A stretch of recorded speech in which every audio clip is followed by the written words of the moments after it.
नमस्ते, हमारे YouTube channel मंथन हिंदी में आपका स्वागत है।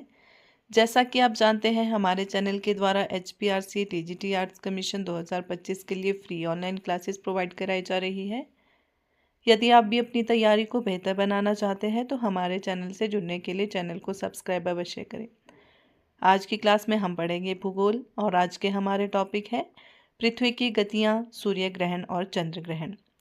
वीडियो में अंत तक बने रहे क्योंकि आज की क्लास आपकी आने वाली परीक्षा के लिए काफ़ी महत्वपूर्ण है।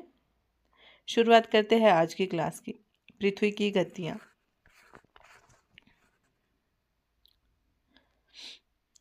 पृथ्वी की गतियाँ दो प्रकार की है, घूर्णन अथवा दैनिक गति, परिक्रमण अथवा वार्षिक गति। पृथ्वी सदैव अपने अक्ष पर पश्चिम से पूर्व दिशा में लट्टू की तरह घूमती रहती है, जिसे पृथ्वी का घूर्णन या परिभ्रमण कहते हैं। दैनिक गति के कारण ही पृथ्वी पर दिन व रात बनते हैं। पृथ्वी के एक संपूर्ण घूर्णन की अवधि लगभग 24 घंटे कितना होता है 23 घंटे 56 मिनट 4.09 सेकंड है। यह अवधि एक दिन का निर्माण करती है। पृथ्वी के घूर्णन की गति ध्रुवों पर शून्य हो जाती है।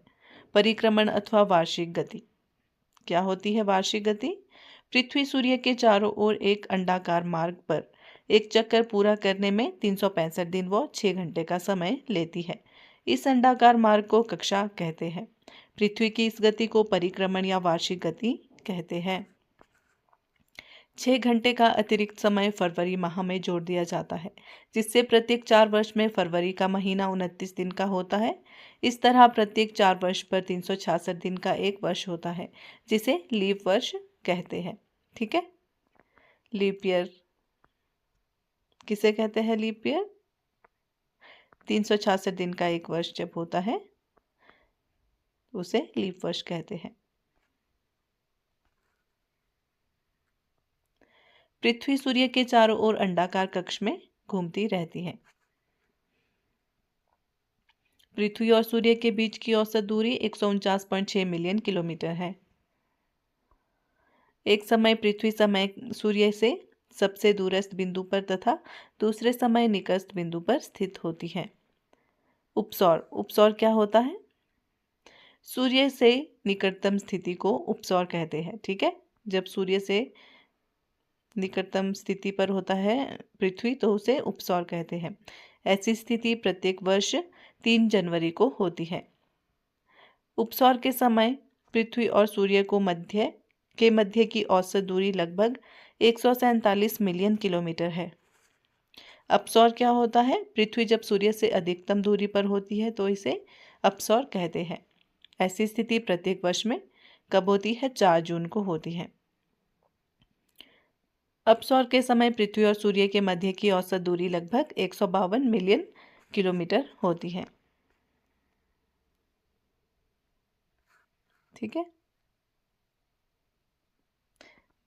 जब सूर्य पृथ्वी से निम्नतम दूरी पर होता है तो उसे अपसौर कहते हैं, अधिकतम दूरी पर होता है तो उसे अपसौर कहते हैं। ठीक है, उपसौर मतलब निम्नतम दूरी, अपसौर मतलब अधिकतम दूरी पर। पृथ्वी सूर्य की परिक्रमा करते हुए 4 क्रांतिक स्थितियों को प्राप्त करती है। यह पृथ्वी का अपने अक्ष पर झुके होने के कारण होता है। इसे अयनात या विषुव कहते हैं।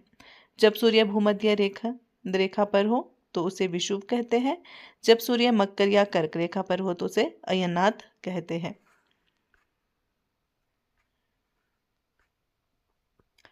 ठीक है, सर्वत्र जब रात और दिन बराबर होता है कब होता है?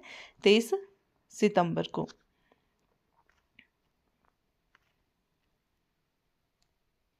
उत्तरी गोलार्ध में शीत ऋतु 22 दिसंबर को।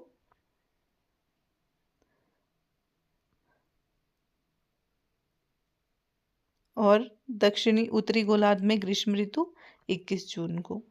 ठीक है, सबसे बड़ा दिन होता है 21 जून, सबसे छोटा दिन 22 दिसंबर।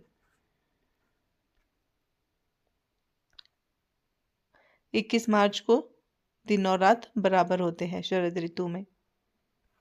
पृथ्वी पर दिन और रात की स्थिति विषुवत रेखीय भाग को छोड़कर विश्व के अन्य सभी भागों में विभिन्न ऋतुओं में दिन रात की अवधि में अंतर पाया जाता है। विषुव रेखा पर सदैव दिन और रात की अवधि बराबर होती है। पृथ्वी न सिर्फ अपने अक्ष पर घूमती है बल्कि सूर्य की परिक्रमा भी करती है तथा पृथ्वी की सूर्य से सापेक्ष स्थितियां बदलती रहती है। पृथ्वी के परिक्रमण में 4 मुख्य अवस्थाएं होती हैं। इन अवस्थाओं को ऋतु परिवर्तन कहते हैं। ठीक है, कितनी अवस्थाएं होती है? पृथ्वी के परिक्रमण में 4 मुख्य अवस्थाएं होती हैं। इन अवस्थाओं को ऋतु परिवर्तन कहते हैं। कौन कौन सी 4 अवस्थाएं होती हैं? शरद ऋतु, ग्रीष्म ऋतु, शीत ऋतु, वसंत ऋतु।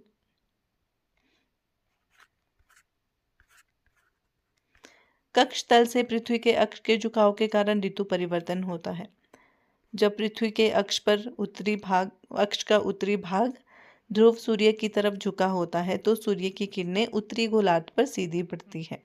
इस अवधि में दिन की अवधि लंबी होती है, जिसके कारण परिणाम स्वरूप उत्तरी गोलार्ध में ग्रीष्म ऋतु तथा दक्षिणी गोलार्ध में शीत ऋतु पाई जाती है। क्योंकि इस समय दक्षिणी गोलार्ध में सूर्य की किरणें तिरछी एवं दिन में कम अवधि तक पड़ती है। जब सूर्य की किरणें दक्षिणी गोलार्ध पर सीधी पड़ती है तो दक्षिणी गोलार्ध में ग्रीष्म ऋतु तथा उत्तरी गोलार्ध में शीत ऋतु पाई जाती है। 21 जून, इस दिन पृथ्वी का अक्ष सूर्य की ओर 23.5 डिग्री झुका होता है। 21 जून की सूर्य की किरणें कर्क रेखा पर लंबवत पड़ती है। इस स्थिति को कर्क संक्रांति या ग्रीष्म अयनात कहते हैं। 21 जून को उत्तरी गोलार्ध में दिन बड़ा तथा रात्रि छोटी होती है। उत्तरी गोलार्ध का सबसे बड़ा दिन होता है 21 जून। 22 दिसंबर को सूर्य की किरणें मकर रेखा पर लंबवत पड़ती है। इस स्थिति को मकर संक्रांति या शीत अयनात कहते हैं। दक्षिणी गोलार्ध का सबसे बड़ा दिन होता है 22 दिसंबर। कर्क रेखा भारत के मध्य भाग से होकर गुजरती है। 21 मार्च व 23 सितंबर को पृथ्वी की स्थिति ऐसी होती है जब विषुवत रेखा भूमध्य रेखा पर सूर्य की किरणें लंबवत पड़ती है। इस तिथि को पूरे विश्व में दिन तथा रात बराबर होते हैं। यह स्थिति विषुव कहलाती है। 21 मार्च को वसंत विषुव और 23 सितंबर को शरद विषुव होता है। सूर्य ग्रहण और चंद्र ग्रहण। पृथ्वी और चंद्रमा दोनों को प्रकाश सूर्य से मिलता है। पृथ्वी से चंद्रमा का एक ही भाग दिखता है क्योंकि पृथ्वी और चंद्रमा की घूर्णन गति समान है। पृथ्वी पर चंद्रमा का संपूर्ण प्रकाशित भाग महीने में केवल एक बार अर्थात पूर्णिमा को दिखाई देता है। इसी प्रकार एक महीने में एक बार चंद्रमा का संपूर्ण अप्रकाशित भाग पृथ्वी के सामने होता है, तब चंद्रमा दिखाई नहीं देता। इसे क्या कहते हैं? अमावस्या कहते हैं। जब पृथ्वी सूर्य और चंद्रमा के मध्य आ जाती है तो सूर्य का प्रकाश चंद्रमा तक नहीं पहुंच पाता और पृथ्वी की छाया के कारण उस पर अंधेरा छा जाता है। इस स्थिति को चंद्र ग्रहण कहते हैं। ठीक है, चंद्र ग्रहण कैसे लगता है? जब पृथ्वी और चंद्रमा के मध्य सूर्य और चंद्रमा के मध्य आ जाती है पृथ्वी, तो सूर्य का प्रकाश चंद्रमा तक नहीं पहुंच पाता, जिसके कारण चंद्र ग्रहण लगता है। चंद्र ग्रहण हमेशा पूर्णिमा की रात को होता है। सूर्य ग्रहण और चंद्र ग्रहण।